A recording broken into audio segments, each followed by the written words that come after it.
देखिए, English literature में detective novel क्या होता है इसके बारे में आज हम लोग जानेंगे। डिटेक्टिव नॉवेल का डेफिनेशन देखने के बाद इसके जो कैरेक्टरिस्टिक्स हैं, मतलब विशेषताएं क्या हैं, इसके बारे में जानेंगे। एलिमेंट्स मतलब मूल तत्व क्या होने चाहिए, कौन कौन सी चीज़ें होनी चाहिए डिटेक्टिव नॉवेल में, उसके बारे में भी जानेंगे। तो चलिए वीडियो को स्टार्ट करते हैं। Welcome to English educator desk, आपका इंग्लिश एजुकेटर डेस्क पे स्वागत है। देखिए, डिटेक्टिव नॉवेल, तो डिटेक्टिव नॉवेल के नाम से ही पता चल रहा है डिटेक्टिव जो डिटेक्ट से बना है, जिसका मतलब होता है टू स्पाई मतलब जासूसी करना, टू डिस्कवर खोजना खोजबीन करना, टू डिस्पोज या एक्सपोज, और टू फाइंड आउट मतलब पता लगाना। तो किसी खोई हुई चीज़ को, खोई हुई वस्तु को, या कोई मिस्ट्री है, कोई राज है, उसको पता लगाने को हम डिटेक्टिव बोलते हैं। और डिटेक्टिव क्या है? ये एडजेक्टिव फॉर्म है डिटेक्ट का, जिसका मतलब होता है रिलेटेड टू डिटेक्शन और इन्वेस्टिगेशन, खोजबीन और तलाश करने के से रिलेटेड अगर कोई चीज़ होती है उसको हम डिटेक्टिव बोलते हैं। और जब इसमें नॉवेल जोड़ दिया जाता है तो मतलब हुआ कि ए लॉन्ग रिटन फिक्शन, मतलब एक लंबी सी लिखी हुई मनगढ़ंत कहानी जो बुक के फॉर्म में हो, उसको हम नॉवेल बोलते हैं। तो डिटेक्टिव नॉवेल ये है, मतलब जासूसी कहानी। ठीक है, यहाँ तक समझ में आ गया। देखिए, क्योंकि ये मनगढ़ंत कहानी होती है तो इसके जो इवेंट्स हैं, इवेंट्स का मतलब होता है घटनाएं जो घटित होती हैं, प्लॉट्स हैं, कैरेक्टर्स हैं, सेटिंग्स हैं, ऑल आर फिक्शनल, मतलब सारे के सारे लिखने वाले, मतलब नॉवेल राइटर के मन के जो कल्पना होती है वही होते हैं इसमें डिटेक्टिव नॉवेल में। और पर्पस ये होता है कि क्राइम्स और क्रिमिनल्स के बारे में पता लगाना और समाज में जागरूकता पैदा करना कि इन सब चीज़ों से बचे रहो, सचेत रहो। आपने क्राइम पेट्रोल देखा होगा, वहाँ पर ये सचेत करने के लिए इस टाइप से सीरीज लाई जाती हैं। अगरचे रियलिटी होती है समाज से, लेकिन उसमें कैरेक्टर्स, इवेंट्स और सेटिंग्स वो सारे के सारे जो हैं वो फिक्शनल होते हैं, मनगढ़ंत होते हैं। ठीक है, यहाँ तक समझ में आ गया। थोड़ा शॉर्ट में चल के देखते हैं कि a novel about a crime in which somebody tries to find out who the guilty person is, who the culprit person is, that is called detective novel। मतलब अपराध से संबंधित कल्पना प्रसूत कथा, मतलब नॉवेल या उपन्यास जिसमें दोषी का पता लगाने की कोशिश की जाती है, उसे हम जासूसी उपन्यास बोलते हैं। ठीक है, यहाँ तक समझ में आ गया। देखिए, एक पॉइंट वाली बात यहाँ पर यह है कि सबसे पहले जो जासूसी नॉवेल मतलब डिटेक्टिव नॉवेल है वो है द मून स्टोन, 1868 के आसपास में लिखा गया था। किसके द्वारा?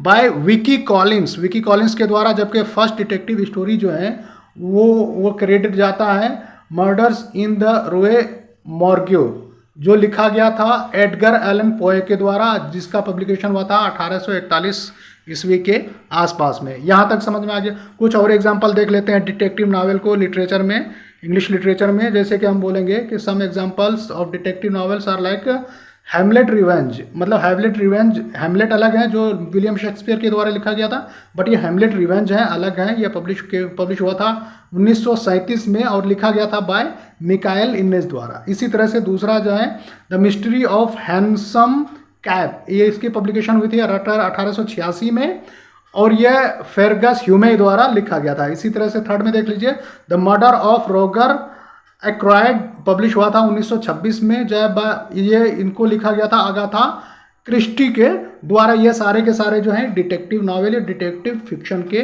कैटेगरी में आएगा। चलिए आगे हम इंडियन ऑरिजिन में कुछ नॉवेल्स को और नॉवेलिस्ट को देख लेते हैं। जैसे कि कुछ इंडियन ऑरिजिन में डिटेक्टिव नॉवेल्स हैं कि the girl in room number या रूम 105, यह चेतन भगत के द्वारा लिखा गया था। इसी तरह से लड़कियों का जजीरा, नीले परिंदे, खौफनाक इमारत, लाशों का बाजार एंड इटीसी और भी बहुत सारे हैं। यह इब्ने सफ़ी के द्वारा लिखा गया था। ये सारे के सारे जो हैं आप डिटेक्टिव नॉवेल जो हैं अमेज़ॉन पे आप ऑर्डर करके मंगवा सकते हैं, वहाँ से ला करके आप पढ़ सकते हैं। तो इसमें क्या होता है, इसमें जो होती है मर्डर मिस्ट्री और सस्पेंस थ्रिलर, ये सारी चीज़ें होती हैं, इसलिए लोगों को पढ़ने में भी मज़ा आता है। ठीक है, चलिए इसके जो हैं कुछ कैरेक्टरिस्टिक्स मतलब स्पेशल फीचर्स क्या होनी चाहिए इसमें वो देख लेते हैं। Some characteristics of detective novels are like, जैसे नॉवेल जो होना चाहिए डिटेक्टिव ही होना चाहिए, तभी डिटेक्टिव नावल कहलाएगा, मतलब जासूसी वाले नावल होना चाहिए।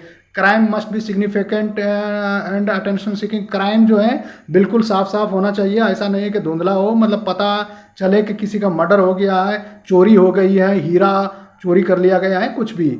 और अटेंशन सीकिंग मतलब वही है। Story and plot should be murder, mystery, crimes, greed मतलब लालच, एंड थेफ्ट चोरी मतलब लालच की वजह से किसी का मर्डर हो गया, क्राइम कर दिया, चोरी कर ली गई, कोई भी चीज़ें हैं तो वो प्लॉट, स्टोरी और प्लॉट, ये सारी चीज़ें बिल्कुल एकदम मिस्टीरियस होनी चाहिए।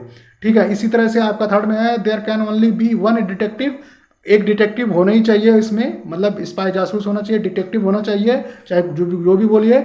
Generally with a female assistant, उसका एक असिस्टेंट फीमेल भी होना चाहिए, तभी मज़ा आएगा। इसी तरह से द क्रिमिनल और कल्प्रिट, मतलब जो क्रिमिनल है, मुजरिम है, और कल्प्रिट है, must play an important role in the movie novel, उसका एक अहम रोल होना चाहिए। ऐसा ना हो कि मतलब बहुत तगड़ा सा होना चाहिए, बहुत शातिर होना चाहिए, माइंडेड होना चाहिए, ऐसा नहीं कि बिल्कुल आयरू गैरू होना चाहिए, ऐसा कुछ नहीं होना चाहिए, बिल्कुल इसका भी रोल अहम होना चाहिए।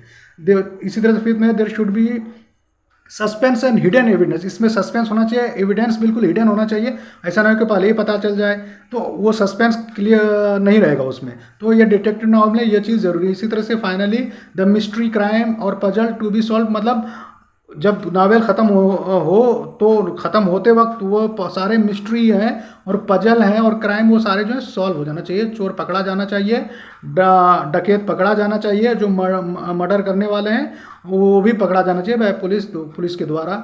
ठीक है, इसी तरह से it should not be solve super naturally, मतलब सुपर नेचुरली मतलब ऐसा नहीं है कि शक्तिमान बन करके कुछ ऐसा कर दिया, ऐसा कुछ नहीं करना चाहिए, बिल्कुल नेचुरली जिससे माइंड गेम के थ्रू से किसी चीज़ को सॉल्व करते हैं वैसा ही होना चाहिए। It must be normally solve, मतलब नॉर्मली सॉल्व किया जाना चाहिए। ठीक है, अब चलिए थोड़ा नेक्स्ट देख लेते हैं इसके एलिमेंट्स क्या क्या होने चाहिए। देखिए इसमें एलिमेंट्स जो है, सेटिंग तो होनी चाहिए, कैरेक्टर्स पता ही है कैरेक्टर्स क्या है, तो इसमें पुलिस, डिटेक्टिव और private investigation, theatres, criminals, return witness और इटीसी, ये सारे के सारे होने चाहिए। इसी तरह से नरेटर या पीओवी मतलब point of view, generally a detective novel is written in first person point of view, मतलब पहले पर्सन मतलब आई और वी यूज करके मतलब के पॉइंट ऑफ व्यू इसमें बनाया जाता है नॉर्मली डिटेक्टिव नॉवल में।